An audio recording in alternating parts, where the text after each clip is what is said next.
হ্যাঁ, এই মুহূর্তে আমরা আছি এমন একজনের সাথে, মানে নতুন করে আর পরিচয় দিতে হবে না, রাজ্য বিজেপির খুব অতি পরিচিত মুখ সজল ঘোষ। সজলদা, ইনসাইড বাংলার পক্ষ থেকে আপনার স্বাগত জানাই। যা পরিস্থিতি ঘটছে আরজিকর কাণ্ড নিয়ে, গতকালকে মমতা ব্যানার্জি অপেক্ষা করেছিলেন, আপনি সবই জানেন যেটা হয়েছে, মিটিং ভেস্তে গেছে, উনি একটাই স্লোগান তুলেছেন, বিচার, ওরা বিচার চায় না, চেয়ার চায়। কি বলতো? প্রথম কথা, উনি অপেক্ষা করেননি, অপেক্ষার নাটক করেছেন। উনি একটা ডকুমেন্টারি ফিল্ম তৈরি করেছেন যাতে সুপ্রিম কোর্টকে বলা সম্ভব হয় যে আমি কত চেষ্টা করেছিলাম, এই দেখো এত ইমেল, তারপরে এই দেখো আমি নিজে বসে আছি, হ্যাঁ, কিন্তু ওরা কেউ এলো না। এটা একটা ডকুমেন্টারি ফিল্ম তৈরি করার জন্য উনি এই নাটকটা করেছেন। বলছেন যে ওরা আমার ভাইয়ের মতন, সেরকম পিসির মতন, মায়ের মতন বয়সের একজন মানুষের এই নোংরা নাটক বাংলার মানুষ মোটেও ভালো চোখে নেয়নি, নাম্বার ওয়ান। আর নাম্বার টু যেটা হচ্ছে সেটা হচ্ছে যে উনি বলেছেন চেয়ার চায়। আমি বলি দিয়ে দিই, আপনার মতন ভুয়ো ডক্টরেট বসার থেকে একজন ডাক্তার বসা, অবশ্যই তারা যেন ওই সন্দীপ ঘোষ, অভিক দে এরকম না হয়। আসলে ওরা মানুষ নয়, ওরা জানোয়ার, মানুষের মতন দেখতে। তো যে কোনো ডাক্তার, অন্য কোনো ডাক্তার যদি বসে ভুয়ো ডক্টরেটের থেকে, সেটা বাংলার জন্য মঙ্গলজনক।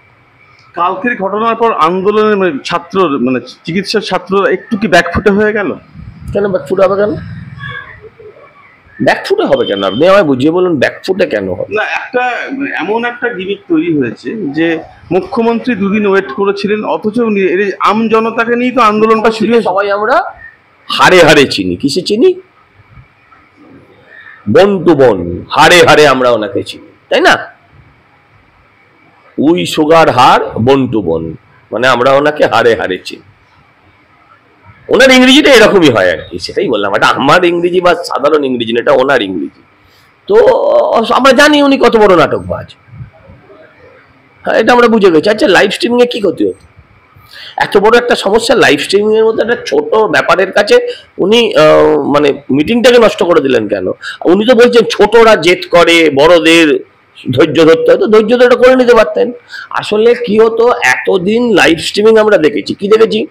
এই তোমাকে অনেক দিয়েছি, আর কত চাই, কত চাই তোমাদের? শুধু দিয়েই যাবো, দিয়েই যাবো, বসো একদম, কিছু চাইবে না। সে ধাপাস করে বসে বললো, শওকত তুই তো বোম্বা দিস, তুই রাস্তাঘাটের উন্নয়নের কথা কেন বলবি? শওকত বসে বললো, হ্যাঁ 5 বছর একদম মুখ খুলবে না, আমার লক্ষ্মী ভান্ডার দিতে দিতে আমার সব শেষ হয়ে গেছে। সে চুপ হয়ে গেল। কিন্তু বুঝেছি এই তো একদম ওনাকে ওই ভীষ্মের সরসজ্জার মতন সরসজ্জায় শুইয়ে দেবে এরা, তীর মেরে মেরে। এত প্রশ্ন বান আসবে, সেই বান উনি ফেস করতে পারবেন না। সেইটা যাতে মানুষের কাছে এক্সপোজ হয়ে গেলে ওনার যে আমি অগ্নিকন্যা, পুরো আগুনে জল ঢেলে দিত ওরা। উনি লাইভ ছাড়া 1 মিনিটও চলেন। আচ্ছা, উনি বললেন যে আমি লাইভ দেব না, কিন্তু এই ভিডিও রেকর্ড দেব। তাহলে ভিডিও রেকর্ডটা কি করে দেওয়া যায় যদি লাইভ না দেওয়া যায়? আচ্ছা, ভিডিও রেকর্ডটা যে আবার সিবিআই কে দেওয়া রেকর্ডের মতন হবে না। সিবিআই বলছে যে, কোর্ট বলছে যে আপনি পুরো ভিডিও রেকর্ড পেয়েছেন, সিবিআই বলছে 27 মিনিট পেয়েছি 4 টুকরোয়। আর কপিল সিবাল বলছে না, পুরোটাই দিয়েছি, 2 ঘন্টার দেওয়া হয়েছে। বলছে স্যার 27 মিনিট দেখা যাচ্ছে, বলছে বাকিটা টেকনিক্যাল গ্লিচ। এখানে যে টেকনিক্যাল গ্লিচ হবে না তার কি মানে আছে? কি কি ঘটনা ঘটতো যে উনি লাইভ স্ট্রিমিং কে ভয় পেলেন? লাইভ দামি না লাইভ দামি? বাংলার স্বাস্থ্যমন্ত্রীর কাছে আমার প্রশ্ন, লাইভ দামি না লাইভ দামি? উনি বলছেন আমি 2 ঘন্টার জন্য ওয়েট করেছি, তো কি মাথা কিনে নিয়েছেন? এই আন্দোলনটার গতিপথ এখন কোন দিকে? আপনি তো অনেক সিনিয়র, আপনি অনেক মানে পোরখা রাজনীতিবিদ, এই প্রেডিকশন কি আপনার? এই মুখ্যমন্ত্রী কাল যেটা বলেছেন সেটা বাস্তবিক কথা, যে জনগণ চাইলে আমি পদত্যাগ করতে পারি, ওনার সেই দিকেই যাচ্ছে বিষয়টা। একটা অন্য প্রসঙ্গে যাচ্ছি, সেটা হচ্ছে যে একটা সবসময় বলে যে তৃণমূলের সাথে বিজেপির কেন্দ্রে দিল্লির একটা সেটিং আছে। এবার যদি এই মানে অভয়াকাণ্ডের যদি একটা মানে বিচার যদি সেরকম না পায়, মানুষ যদি সন্তুষ্ট না হয়, তাহলে কি সেই সেটিংটা কি আবার প্রতিষ্ঠিত হবে? সেক্ষেত্রে রাজ্য বিজেপি কি বড় অস্বস্তি পড়ে যাবে, অস্তিত্ব সংকট? আপনার এই প্রশ্নগুলো শিক্ষিত মানুষরাও বিচার বিবেচনা না করে করেন। আপনার এই প্রশ্নগুলো শিক্ষিত মানুষরাও বিচার বিবেচনা না করে করেন, অ্যাপারেন্টলি ভাবেন, তাদের যুক্তি দিয়ে ব্যাখ্যা করলে তবে তারা বুঝবেন। আচ্ছা, সিবিআই কে এই মামলাটা দেওয়ার কথা কে বলেছে? হাইকোর্ট বলেছে। তাহলে সেটিং যদি থাকে তাহলে হাইকোর্টের সঙ্গে থাকে, বিজেপির সঙ্গে করতে গেল। আমি 1 মিনিট দাঁড়ান। সোশ্যাল মিডিয়ায় প্রধানমন্ত্রীর বাপ তুলেও গালাগাল করার অধিকার আপনার আছে, কিছুই যায় আসে না, 1 পয়সা খরচা নেই। অতএব সোশ্যাল মিডিয়া নিয়ে সোশ্যাল লাইফ চলতে পারে না।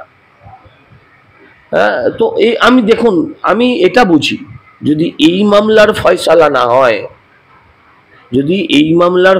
না হয়, তাহলে সিবিআই এর মুখ শুধু ভারতবাসীর কাছে না, পশ্চিমবঙ্গবাসীর কাছে না, সারা বিশ্ববাসীর কাছে করবে। আমি এটা বুঝি। 1, 2, সেটা হচ্ছে এই মামলার যে আপনি বিচার চাইছেন, আচ্ছা কি বিচার চাইছেন আপনি বলুন?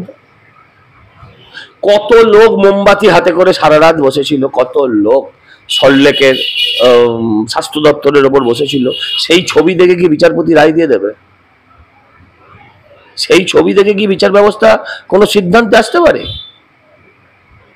কাশবের বিরুদ্ধে যদি প্রমাণ না থাকতো, তথ্য না থাকতো, আপনি কাশবকে জ্বালাতে পারতেন? এই দেশে কি মেনন যাকে ফাঁসি দেওয়া হলো, ইয়াকুব মেননকে ফাঁসি আটকাতে ভোর 4টের সময় সুপ্রিম কোর্ট খুলেছিল। আপনি ভুলে গেলে চলবে এগুলো? ইয়াকুব মেননের মতন বোম্বের ব্লাস্টের একজন আসামি, সারা পৃথিবী জানে সে একটা আসামি, তার ফাঁসি আটকানোর জন্য ভোর 4টের সময় সুপ্রিম কোর্ট আবার বসেছিল। আদালত একটাই জিনিস জানে, আদালত জানে প্রমাণ। এই যে মুখ্যমন্ত্রী বলছে যে এইদের রাজনীতির রং লাগানোর চেষ্টা করছে, এটা তো বেশ হচ্ছে, মানে কি হয়েছে? বেশ হচ্ছে, তাতে কি হয়েছে? রিজওয়ানুর কাণ্ডের সময় যদি রাজনৈতিক রং না লেগে থাকে, এখনো লেগে, আর যদি তখন লেগে থাকে এখনো লাগবে। রিজওয়ানুর কাণ্ডের সময় উনি কি চাইছিলেন? কলকাতা পুলিশ কমিশনারের পদত্যাগ। আজও বাংলার মানুষ সেটা চাইছে। কাজের বেলা কাজী, আর কাজ ফুরলেই পাজি।